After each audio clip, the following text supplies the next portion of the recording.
May 5 salita na kapag binitawan ng isang lalaki, hindi dahil sa tamis, hindi dahil sa pangako, kundi dahil sa lalim ng pananaw, kaya nitong guluhin ang puso ng babae, hindi sa paraan ng pang-aakit, kundi sa paraan ng pagpaparamdam na iba ka sa lahat. Bago natin simulan, nais kong magpasalamat sa mga loyal kong subscribers sa patuloy na pagsuporta sa aking channel. Kayo ang inspirasyon ko sa paggawa ng mga bagong content. Kung bago ka sa channel ko, comment mo na kung taga saan ka. 5 salita lang, pero sapat para sabihin na naiintindihan kita kahit hindi mo sinasabi. At sa panahon ngayon, yan ang pinakamalakas na uri ng pag-ibig. Pero bago mo malaman ang 5 salitang yan, kailangan mong maintindihan ang pinagmumulan ng sakit ng maraming lalaki. Yung sakit ng sobra kang nagbibigay, pero hindi sinusuklian. Lagi kang available, pero hindi pinahahalagahan. Ikaw ang unang nagme-message, ikaw ang huling umaasa, ikaw ang palaging nag-e-explain. Pero siya ang palaging hindi sigurado. Ikaw ang laging nag-a-adjust, kahit ikaw ang nasasaktan. Ang masakit, hindi naman dahil hindi ka worth it, kundi dahil hindi ka marunong magsalita sa wika ng mga taong may malalim na puso. May mga lalaking sobrang maingay, pero walang dating. May mga lalaking sobrang sweet, pero walang laman. May mga lalaking sobrang porsigido, pero walang katahimikan. At sa dulo natatalo sila ng lalaking kalma, may kontrol at marunong pumili ng salita. Kasi ang babae, hindi umiibig sa ingay, umiibig siya sa lalim. Dito pumapasok ang ugat ng lahat, attachment. Bakit ka nasasaktan? Bakit ka nauubusan? Bakit parang ikaw lagi ang humahabol? Dahil sanay ka sa mindset na, kailangan ko siyang makuha, kailangan ko siyang makausap, kailangan niya akong makita bilang mabait. Pero hindi mo namamalayang ang babaw ng nakasandalan mo. Ang attachment mo, hindi sa babae, kundi sa idea na kailangan kang mahalin para ma-validate. Kaya ka nag-o-overgive, kaya ka nag-o-overthink, kaya ka nagmamadali, kaya ka natatakot na mawala siya. Ilang beses mo nang ginamit ang good morning, kumain ka na, at ingat. Pero bakit wala pa ring epekto? Simple. Hindi salita ang problema. Ikaw ang problema. Kasi hindi galing sa sarili mong lakas ang mga salitang binibigay mo. Kapag ang salita galing sa takot, mahina. Kapag ang salita galing sa pressure, kulang.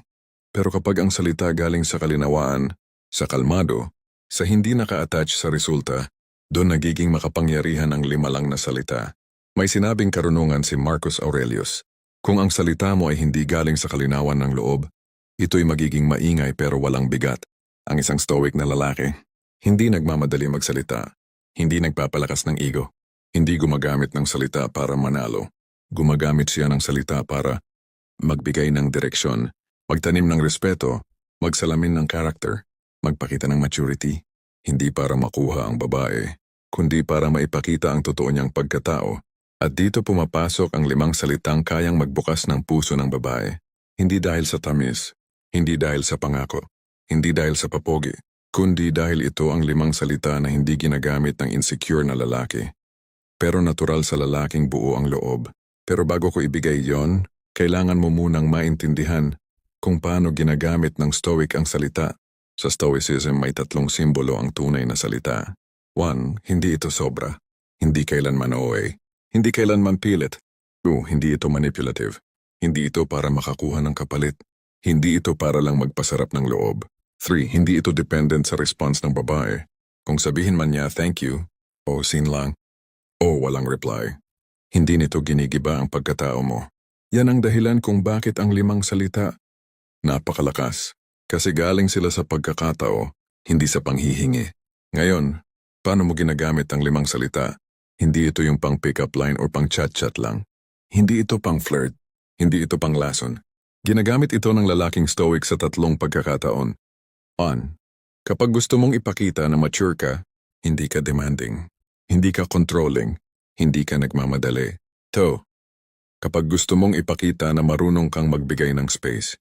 Hindi space na tinatamad, space na may buhay ako, may direksyon ako. 3.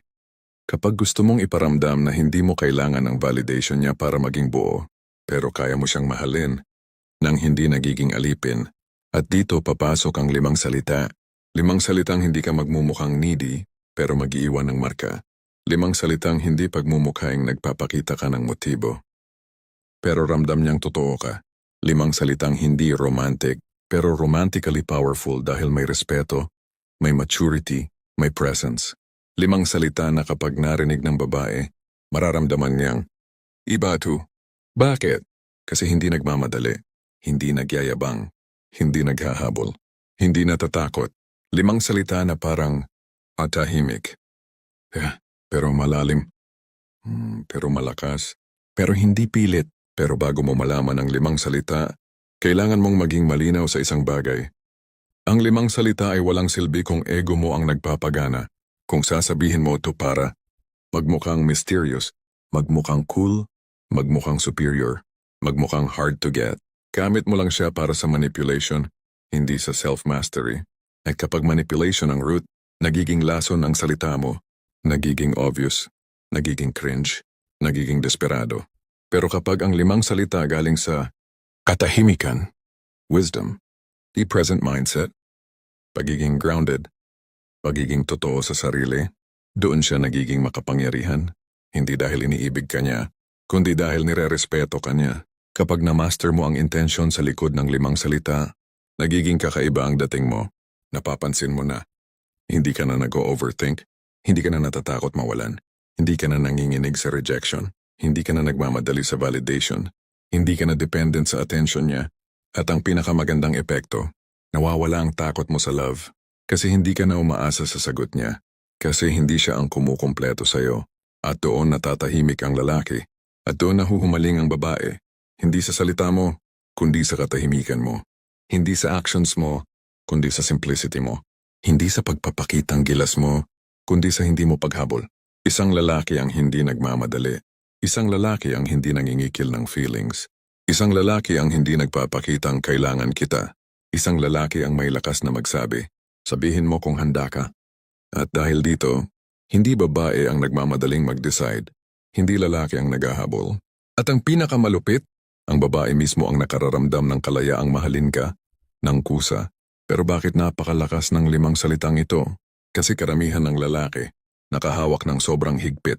At kapag mahigpit ang hawak mo, hindi ka mapipigilan na mag-demand ng oras, humingi ng sagot, magtanong ng ano ba tayo, maghabol ng consistency, gumawa ng special treatment kahit hindi naman hinihingi, tumawag, mag-chat, mag-update ng sobra, magtanong ng nasaan ka na, kahit hindi pa kayo, hindi masama magmahal, pero masama yung ginagawang utang na loob ng babae, ang mga bagay na hindi niya naman hiningi, at ang masakit, kapag hindi ka sinasagot, pag tumahimik siya, pag dumidistansya siya, naguguluhan ka, napapraning ka, nagkakaroon ka ng narrative sa utak na, may iba na siguro, ayaw na niya siguro, baka may mali sa akin.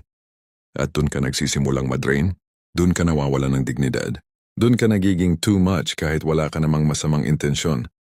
Dun ka nagiging lalaking iniiyakan mo rin kasi hindi mo alam kung paano hawakan ang sitwasyon. Dito tayo papasok sa attachment. Ang attachment mo, hindi sa babae. Hindi rin sa relasyon. Ang attachment mo ay sa certainty. Gusto mo ng siguradong sagot. Gusto mo ng klaro. Gusto mo ng assurance. Gusto mo ng label. Gusto mo ng feedback. Gusto mong matanggal ang anxiety mo at umaasa kang babae ang gagawa nun para sa'yo. Pero sa Stoicism, malinaw ang prinsipyo. Kung naghahanap ka ng kapayapaan sa ibang tao, hinding-hindi mo yan mahahanap. Kaya maraming lalaki ang nauubos. Kasi gusto nila ng sagot para sila tumahimik. Pero ang lalaking malalim, hindi naghihintay ng assurance. Kasi hindi siya nakatakot sa silence. Kaya niyang huminga kahit walang sagot. Kaya niyang maging masaya kahit walang label. Kaya niyang maging buo kahit hindi pa sure ang babae. At dito pumapasok ang 5 salita. Sabihin mo kung handa ka. 5 salita na hindi umaasa. 5 salita na hindi eksag. 5 salita na hindi takot. At dahil hindi ka takot, nagiging ligtas ang babae na maging totoo. Ayon kay Epictetus, ang kontrol mo ay nasa ginagawa mo, hindi sa desisyong gagawin ng iba. Kapag sinabi mong, sabihin mo kung handa ka, ito ang ipinapakita mo. Kontrol mo ang sarili mo, hindi siya. Hindi ka nakatali sa sagot niya. Hindi ka nag-demand. Hindi mo siya minanipula. Binibigyan mo siya ng espasyo para pumili. At ang babae, kapag binigyan ng kalayaang pumili, mas lumalalim ang connection. Pinapakita mong may sarili kang direksyon. Hindi ka nag-aantay kung kailan siya ready. Buhay mo tuloy-tuloy. Pinapakita mong hindi ka desperado. Hindi ito line ng lalaking takot. Ito ang linya ng lalaking payapa. Pinapakita mong mature ka. At sa modern dating, rare na rare ang mature na lalaki. At kung may natural na naa-attract ang babae, yun yung rare. Ito ang tunay na gamit ng 5 salita.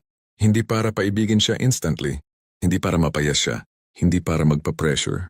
Kundi para ibalik sa tamang balanse ang connection. Ganito mo siya ginagamit sa totoong buhay. Kapag may connection kayo pero hindi pa siya sure. Sa halip na, ano ba tayo? Gusto mo ba ako? Bakit parang lumalayo ka? May problema ba?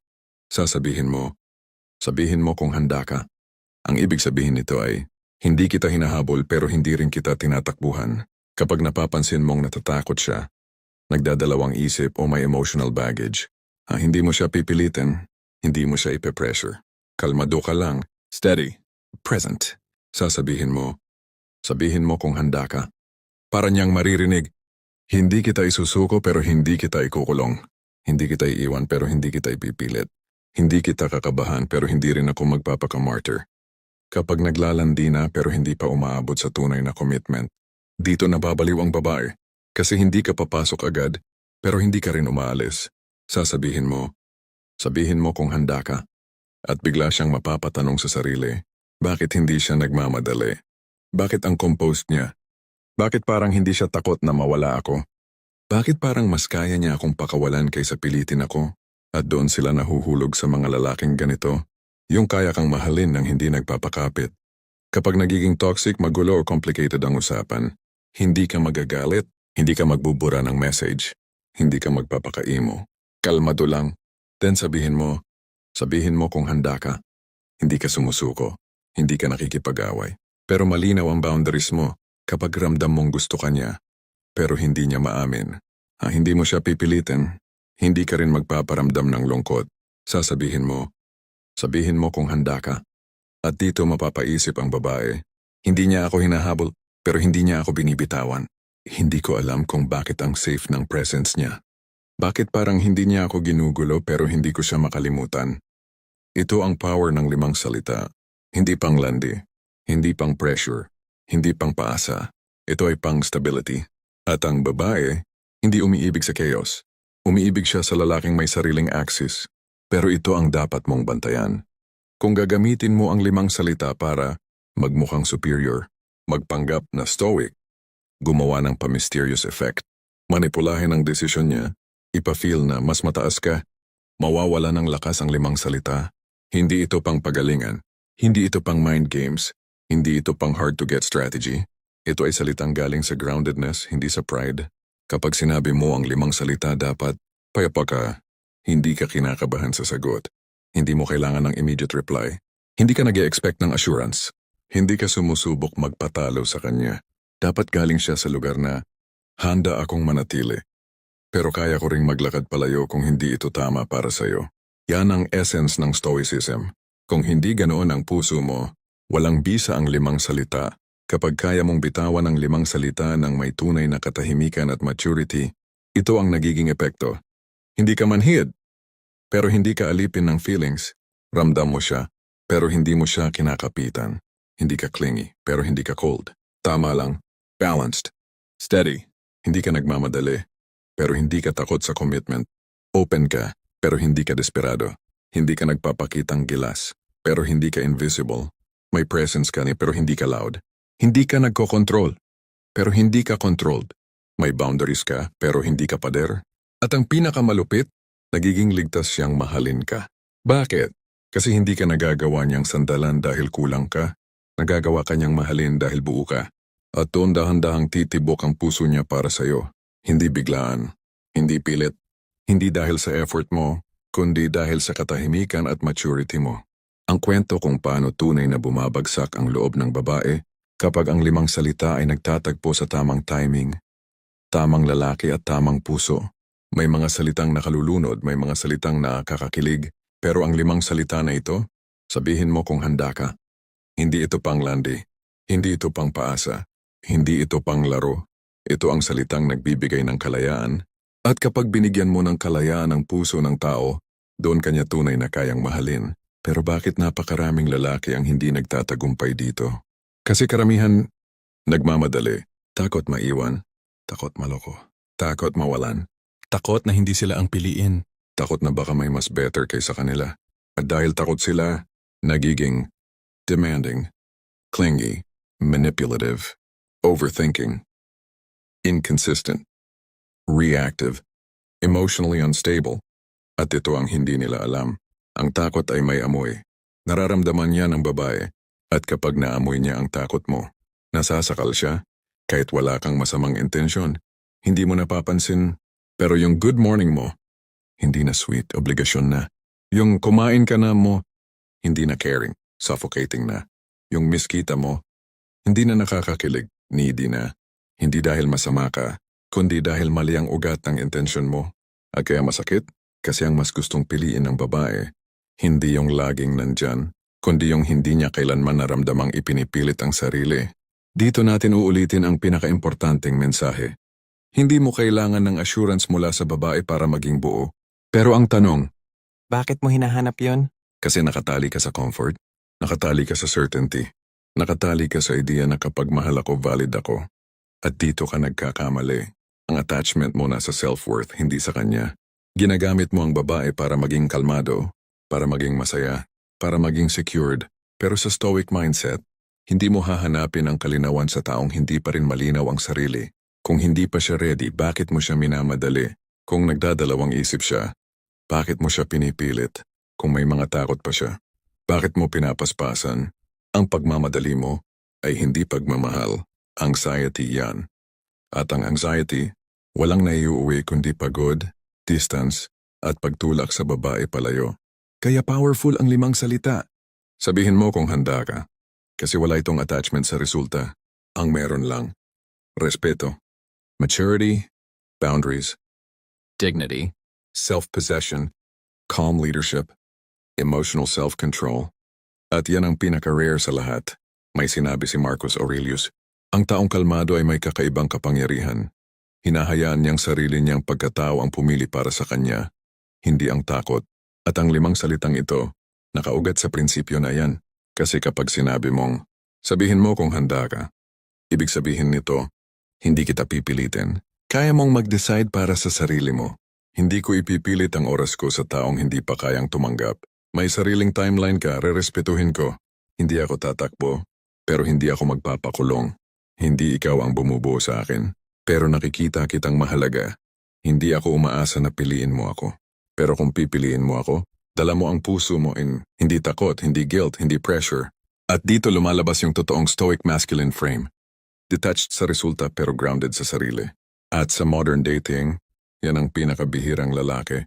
Kaya madaling mahulog ang babae dito. Hindi dahil sa salita, kundi dahil sa presence sa likod ng salita. Alam mo kung kailan pinakamabisa sabihin ang 5 salita. Kapag may unspoken tension, kapag may chemistry pero walang clarity, kapag may connection pero may takot, kapag may spark pero may pag-aalinlangan, ganito siya gumagana sa mas malalim na paraan. Kapag ramdam mong gusto ka niya, pero hindi niya hindi mo siya hahatak palabas ng shell. Hindi mo siya pipigain. Hindi mo siya kukumprontahin. Sasabihin mo lang. Sabihin mo kung handa ka. At mararamdaman niya, safe siya sa'yo. Hindi dahil pinoprotektahan mo siya, kundi dahil hindi mo siya minamadali. Kapag nagiging inconsistent siya, mga araw na sweet siya, mga araw na malamig siya, classic behavior ng taong natatakot, may trauma, may iniisip, may emotional blockage. Hindi pa buo ang sarili. Pero ang stoic na lalaki, hindi nawawala sa ritmo. Hindi ka magagalit, hindi ka magsasermon, hindi ka magpapahabol. Kapag ikaw mismo napapagod na, hindi ito pag-give up, hindi rin pag I love you. Hindi ultimatum, hindi demand. Ito ay checkpoint, boundary. Maturity, kapag may away, silosan, tampuhan, misunderstanding, hindi ka magre-react na triggered, hindi ka magsasalita para manalo, hindi ka magpapakita ng galit, stoic ka, calm ka, grounded ka. Sabihin mo kung handa ka. At naiiba ang timpla ng babae kasi ang ina-expect niya, drama, silakbo, away, insecurity, paghabol, pagiyak, emotional pressure. Pero ang ibinigay mo ay katahimikan at respeto at doon naglalambot ang puso ng babae kapag kaya kanyang mahalin. Pero natatakot siyang umamin, hindi mo siya tatabihan ng pilit, hindi mo siya ipupush, Hindi mo siya papaasahin. Ito ang pinaka-importanting warning. Huwag mong gawing taktika ang 5 salita. Dahil kapag ginawa mo tong technique, you lose the entire stoic essence. Kapag sinabi mong, sabihin mo kung handa ka, pero naghahanap ka ng immediate response, gusto mo siyang maghabol, gusto mo siyang mabilib sa'yo, gusto mong magmukhang composed, pero deep inside insecure ka, mawawala ang lakas nito. Kasi ang totoong lakas ng 5 salita ay hindi sa tunog nito, kundi lubos na nagmumula sa dibdib mo. Hindi ito line, hindi ito script, hindi ito magic. Ito ay demonstration ng totoong self-mastery. Kung hindi grounded ang kaluluwa mo, kahit paulit-ulit mo pang sabihin, wala itong magiging epekto. Pero kapag buo ka sa loob, kahit minsan mo lang sabihin, ramdam niya ang bigat ng lalaki sa harap niya. Kapag alam mo kung kailan mo sasabihin ang 5 salita, at kapag grounded ka sa epekto nito, may nangyayari. Tahimik man, pero malalim, ito ang nagbabago. Nagiging komportable ang babae sa iyo. Hindi dahil clingy ka, kundi dahil hindi mo siya pinipili.